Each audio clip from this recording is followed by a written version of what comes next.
Shalom saudara-saudara yang dikasihi oleh Tuhan.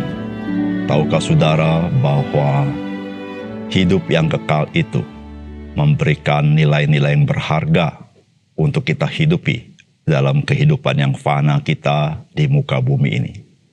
Dan hidup yang kekal itu hanya ada di dalam Yesus Kristus. Salam jumpa dalam program Tuhan adalah Gembalaku. Saudara, ada kalimat yang mengatakan hidup hanya satu kali dan setelah itu kita mati. Saudara, kalimat ini dapat dilahirkan dari orang-orang yang menganjurkan kita untuk hidup secara hedon, yaitu hidup di dalam hawa nafsu kita. Karena mereka mengajarkan kita hanya sekali hidup, setelah itu kita mati. Artinya kita tidak ada. Namun saudara, jikalau kalimat ini dihidupi oleh manusia, bahwa manusia itu akan selesai dengan kematian, maka kehidupan kita ini sebenarnya tidak lagi mempunyai makna. Bahkan jikalau hidup manusia akhirnya adalah kematian semata-mata, maka kehidupan kita ini sendiri akan menjadi kuburan bagi manusia. Kita tidak dapat memungkiri bahwa setiap manusia di dalam hati nuraninya menyadari bahwa setelah kehidupan di dunia ini, manusia harus berhadapan dengan kenyataan kehidupan yang lain. Dan tentu dengan mempertanggungjawabkan kehidupan yang fana yang telah kita lalui. Itulah yang memelihara kehidupan manusia di dunia ini sebenarnya. Sehingga kehidupan manusia di dunia ini tidak menjadi kuburan bagi manusia itu sendiri. Dan Injil menyatakan kebenaran kabar baik, bahwa Kristus telah bangkit dari antara orang mati, agar setiap orang yang percaya kepadanya tidak binasa, melainkan beroleh hidup yang kekal. Mari kita membaca Markus pasal 12 ayat 18 sampai 27. Datanglah kepada Yesus beberapa orang Saduki yang berpendapat bahwa tidak ada kebangkitan. Mereka bertanya kepadanya, "Guru, Musa menuliskan perintah ini untuk kita. Jika seorang yang mempunyai saudara laki-laki mati dengan meninggalkan seorang istri, tetapi tidak meninggalkan anak, saudaranya harus kawin dengan istrinya itu dan membangkitkan keturunan bagi saudaranya itu. Adalah 7 orang bersaudara. Yang pertama kawin dengan seorang perempuan dan mati dengan tidak meninggalkan keturunan. Lalu yang kedua juga mengawini dia dan mati dengan tidak meninggalkan keturunan. Demikian juga dengan yang ketiga. Dan begitulah seterusnya. Ketujuhnya tidak meninggalkan keturunan, dan akhirnya sesudah mereka semua, perempuan itu pun mati.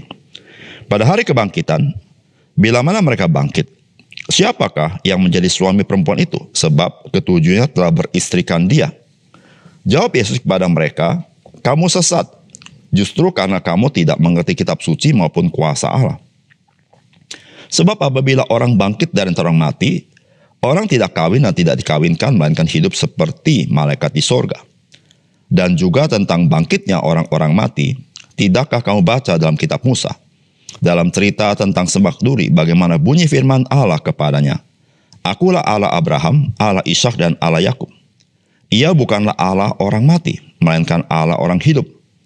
Kamu benar-benar sesat." Saudara yang dikasihi oleh Tuhan, firman Tuhan yang kita baca hari ini berbicara tentang orang-orang Saduki. Saudara, orang-orang Saduki adalah salah satu kelompok orang di Israel, di mana dalam kelompok ini mereka tidak percaya kepada kebangkitan orang mati. Dan mereka juga tidak percaya dengan adanya malaikat. Mereka ini adalah orang-orang yang hidup untuk hari ini dan di bumi ini saja.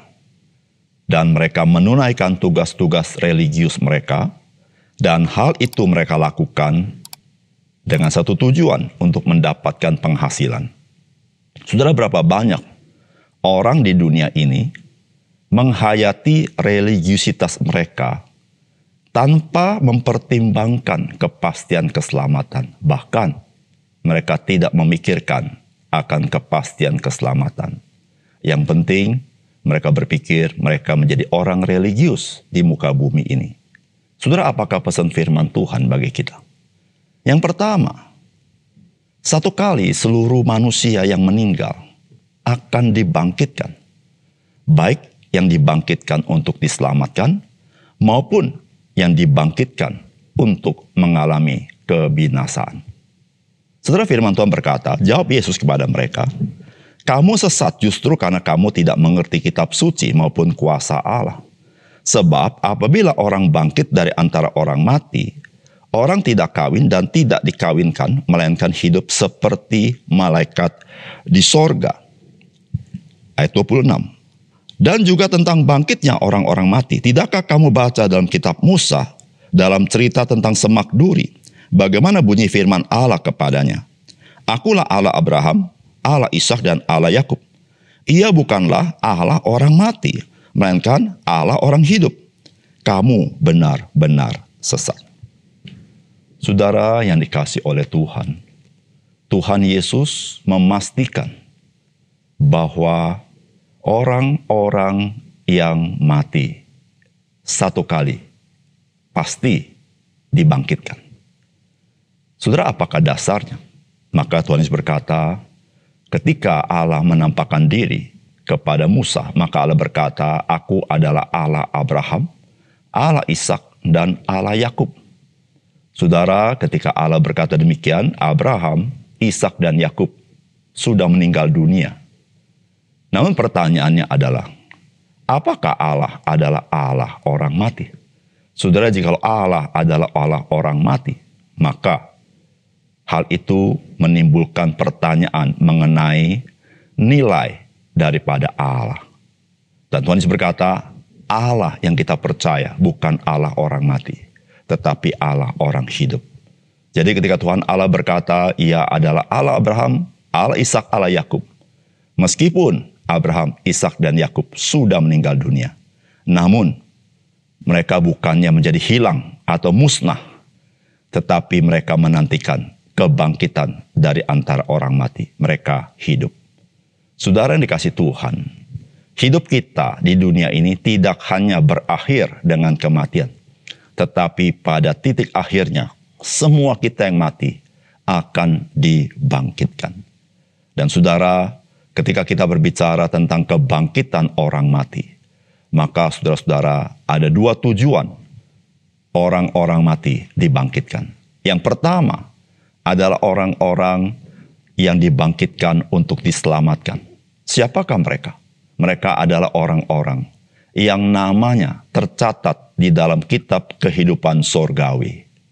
Siapakah mereka?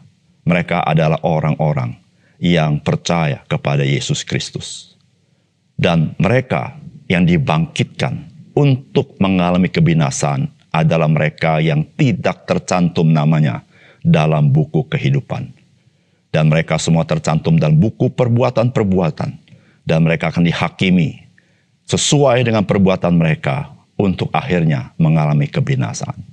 Saudara, jikalau hidup kita di dunia ini begitu berhasil, begitu sukses, namun pada akhirnya kita binasa.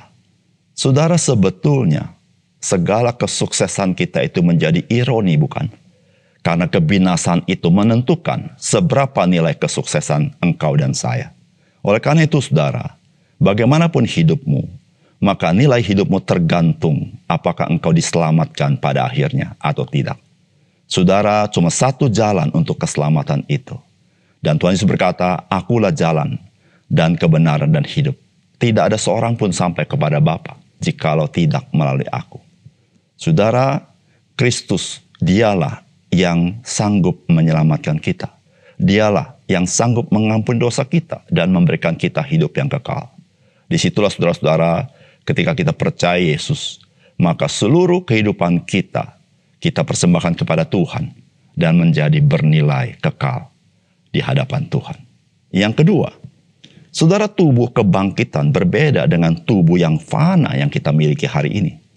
Kehidupan dalam kebangkitan berbeda dengan kehidupan yang fana yang kita hidupi hari ini. Saudara, firman Tuhan berkata, "Sebab apabila orang bangkit dari antara orang mati, orang tidak kawin dan tidak dikawinkan, melainkan hidup seperti malaikat di sorga."